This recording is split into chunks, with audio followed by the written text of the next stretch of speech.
السلام علیکم ورحمۃ اللہ۔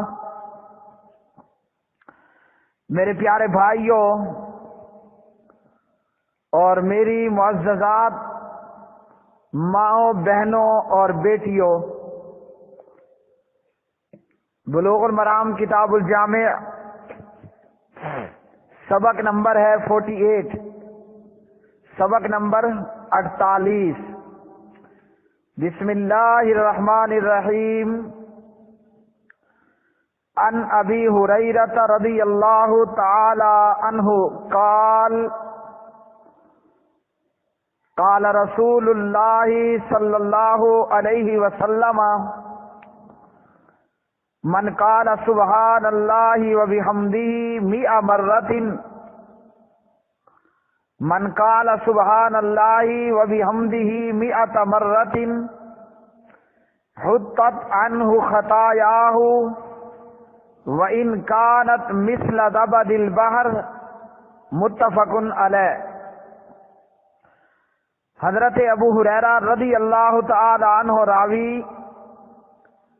پیارے نبی محمد مصطفیٰ احمد مجتبیٰ محمد الرسول اللہ صلی اللہ علیہ وسلم نے فرمایا، جس نے یہ کلمات کہے سبحان اللہ و بحمدہ، پاک ہے اللہ اپنی تعریفوں اور خوبیوں کے سمیت، 100 مرتبہ، اس کی خطائیں، اس کے گناہ مٹا دیے جائیں گے،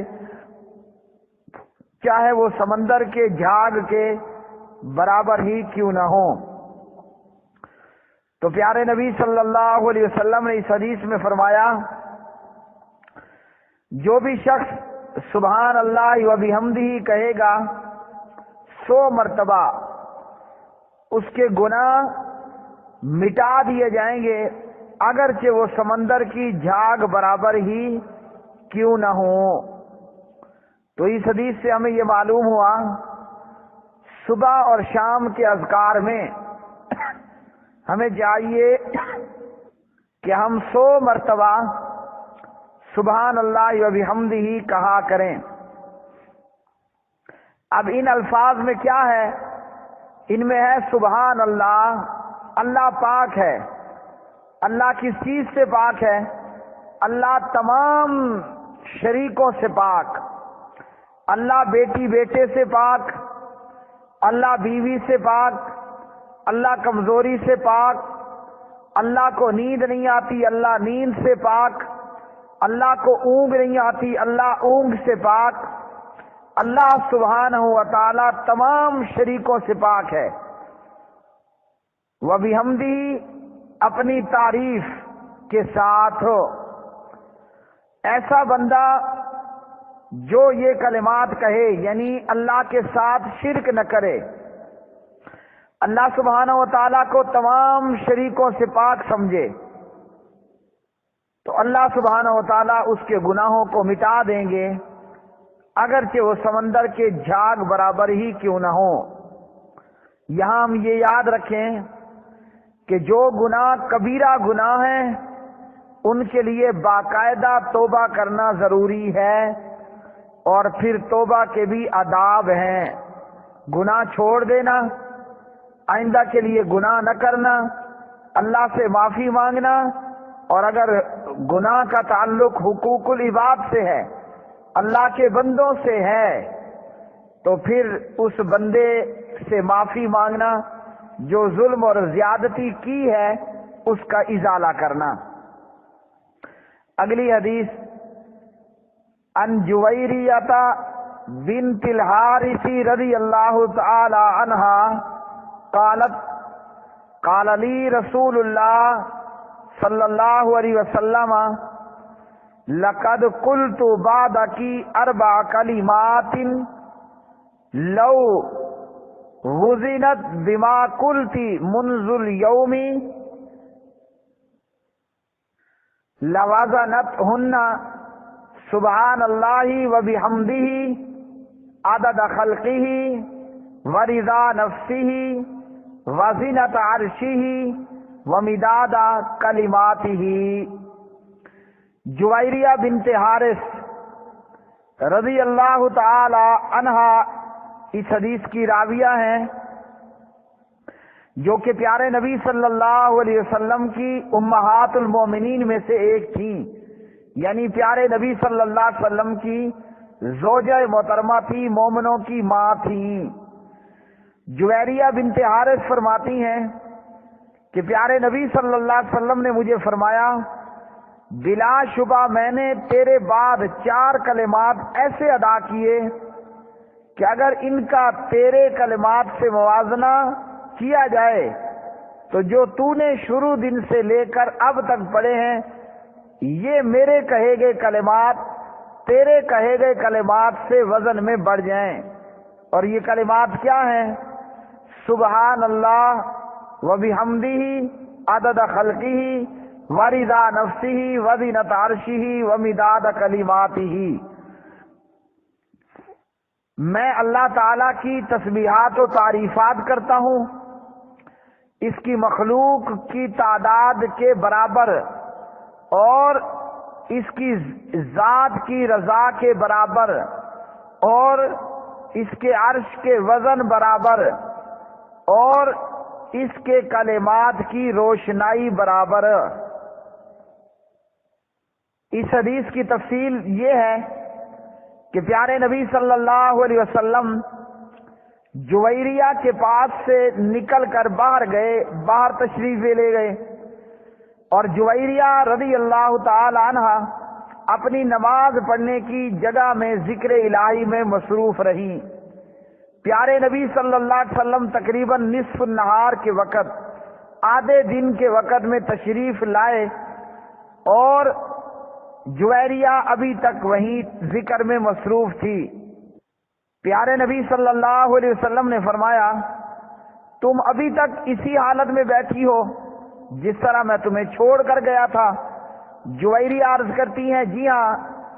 پیارے نبی صلی اللہ علیہ وسلم فرماتے ہیں کہ میں نے تیرے بعد 4 ایسے کلمات ادا کیے، یعنی تیرے سے جانے کے بعد اس وقت میں نے یہ 4 کلمات کہے کہ جو کہ تیرے کہے گئے جو الفاظ ہیں، کلمات ہیں، ان سے ثواب میں بہت زیادہ ہیں۔ حضرت جویریہ بنت حارث رضی اللہ تعالی عنہا ایک غزوے میں قید ہو کر آئیں اور صحابی رسول ثابت بن قیس کے حصے میں آئی۔ حضرت ثابت بن قیس نے ان سے مکاتبت کر لی۔ پیارے نبی صلی اللہ علیہ وسلم نے مکاتبت کی رقم ادا کی اور جویریہ کو اپنی زوجیت میں لے لیا، اور اس پر صحابہ نے تمام قیدیوں کو رہا کر دیا، کیونکہ یہ قیدی نبی صلی اللہ علیہ وسلم کے سسرالی رشتہ دار بن گئے تھے۔ جویریہ اپنے قبیلے اور قوم کے لیے سب سے زیادہ باعث برکت ثابت ہوئیں۔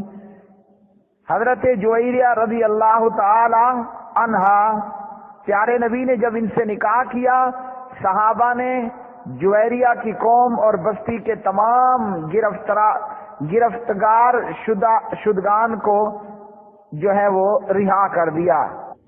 تو ان کی بدولت وہ تمام لوگ جو گرفتار کیے گئے تھے، غلام بنائے گئے تھے غزوے میں، تمام کو آزاد کر لیا گیا۔ مکاتبت یہ ہوتی ہے کہ مالک اپنے غلام کو یہ کہے کہ تو اتنے پیسے مجھے دے دے، اور یہ پیمنٹ ادا کرنے کے بعد تو میری طرف سے آزاد ہوگی۔ پھر جو اس رقم کی ادائیگی کر دے وہ اس کا مالک بن جاتا ہے، اور جس کو رقم ادا کی جائے اس کی ملکیت ختم ہو جاتی ہے۔ اگلی حدیث، عن ابی سعید الخدری رضی اللہ تعالی عنہ قال قال رسول اللہ صلی اللہ علیہ وسلم الباقیات الصالحات لا الہ الا اللہ وسبحان اللہ واللہ اکبر والحمد للہ ولا حول ولا قوة الا باللہ، اخرجہ النسائی وصححہ ابن حبان والحاکم۔ ابو سعید خدری رضی اللہ تعالی عنہ راوی ہیں، پیارے نبی صلی اللہ علیہ وسلم نے فرمایا یہ کلمات باقیات صالحات، باقی رہنے والی نیکیاں ہیں، یہ کلمات باقی رہنے والی نیکیاں ہیں، اور یہ کلمات لا الہ الا اللہ و سبحان اللہ واللہ اکبر والحمد للہ ولا حول ولا قوت الا باللہ۔ اس روایت کے متعلق علامہ محمد زبیر علی زئی رحمہ اللہ فرماتے ہیں روایت ضعیف ہے، اور باقایا نے کہا کہ شواہد کی بنیاد پر روایت جو ہے وہ حسن لغیرہ ہے۔ تو پیارے نبی صلی اللہ علیہ وسلم نے اس حدیث میں یہ فرمایا کہ یہ کلمات باقی رہنے والی نیکیاں ہیں، ایسے اعمال کہ جن کا اجر و ثواب عمل کرنے والے کے لیے ہمیشہ باقی رہتا ہے۔ ہر وہ کام جس کا تعلق اللہ کی اطاعت اور اعمال خیر سے ہو وہ باقیات صالحات میں ہیں، یعنی باقی رہنے والے اعمال میں ہیں۔ اس حدیث میں بالخصوص ان کلمات کا ذکر کیا ہے کیونکہ یہ ایمان باللہ کا خلاصہ ہے۔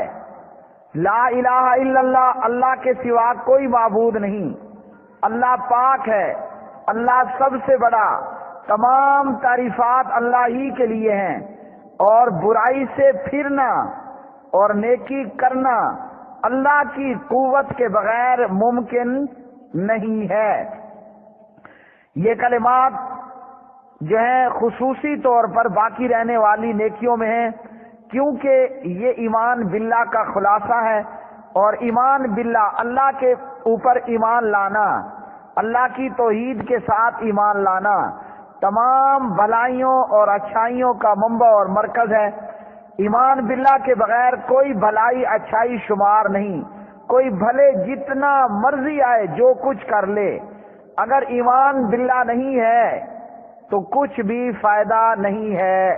جیسے کہنے والے نے یہ چند اشعار کہے جو صبح میں نے محمد حسین شیخ پوری رحمہ اللہ سے سنے، آپ کو بھی سنائے دیتا ہوں، کہ جس میں توحید کے متعلق آگاہ کیا گیا ہے۔ اگر ایمان باللہ نہیں ہے تو کچھ بھی نہیں ہے۔ اگر اللہ کی توحید ہوگی، لا الہ الا اللہ، توحید کا اقراری ہوگا تو سب کچھ ملے گا، توحید نہیں تو کچھ بھی نہیں۔ علم پڑھے ہاں اشراف نہیں ہوندے جڑے ہون اصل کمینے، علم پڑھے ہاں اشراف نہیں ہوندے جڑے ہون اصل کمینے۔ پیتل کدی نہیں سونا بندہ، پیتل کدی نہیں سونا بندا باویں جڑیے لال نگینے، شوم کدی نہیں سخی بندا باویں ہون لکھ خزینے، بھلیا توحید باج جنت نہیں ملنی باویں مریے وچ مدینے۔ تو ایمان باللہ یہ تمام اچھائیوں کا مرکز ہے، اور ایمان باللہ کے بغیر کوئی بھلائی کوئی اچھائی شمار نہیں ہوگی۔ یعنی بندہ علم پڑھ کر اشرف نہیں ہو سکتا، عزت مند نہیں ہو سکتا اگر اس کے دل کے اندر برائی ہے۔ پیتل کبھی سونا نہیں بن سکتا، چاہے اس کے اوپر ہم جتنا ہی نگ نگینے لگا لیں۔ کنجوس کبھی سخی نہیں ہو سکتا، چاہے اس کے پاس کروڑوں کے خزانے ہوں۔ اور توحید بغیر جنت نہیں ملنی، چاہے مرنے والا مدینے میں مرے۔ توحید باج جنت نہیں ملنی بھاویں مریے وچ مدینے۔ ایمان باللہ کے بغیر کوئی بھلائی اور اچھائی شمار نہیں۔ تو یہ کلمات باقیات صالحات کی بنیاد ہیں۔ یہاں ہم سبحان اللہ پڑھ چکے، اللہ رب العالمین سب سے بڑا ہے۔ اس حدیث میں پیارے نبی صلی اللہ علیہ وسلم نے لا حول ولا قوت کے متعلق ہمیں بتلایا، جو کہ آگے ایک حدیث چھوڑ کر آ رہا ہے۔ لا حول ولا قوت الا باللہ جنت کے خزانوں میں سے ایک خزانہ ہے۔ اب لا حول ولا قوت الا باللہ کے متعلق حول سے مراد حرکت اور ہیلہ ہے، یعنی اللہ کی مشیت کے بغیر کوئی حرکت، کوئی طاقت، کوئی استطاعت نہیں، کوئی تدبیر نہیں ہے۔ اسی طرح لا حول کے معنی ہے شر کو دفع کرنے کی قوت، اور لا قوت کے معنی ہے خیر کو حاصل کرنے کی طاقت نہیں، نہ شر کو دور کر سکتے ہیں نہ خیر کو پا سکتے ہیں الا باللہ، اللہ کی مدد کے بغیر۔ تو ہمیں چاہیے میرے پیارے بھائیوں، صبح شام کے اذکار میں چلتے پھرتے اپنی زبان کو اللہ کے ذکر سے تر رکھیں۔ لا الہ الا اللہ و سبحان اللہ واللہ اکبر والحمد للہ ولا حول ولا قوت الا باللہ۔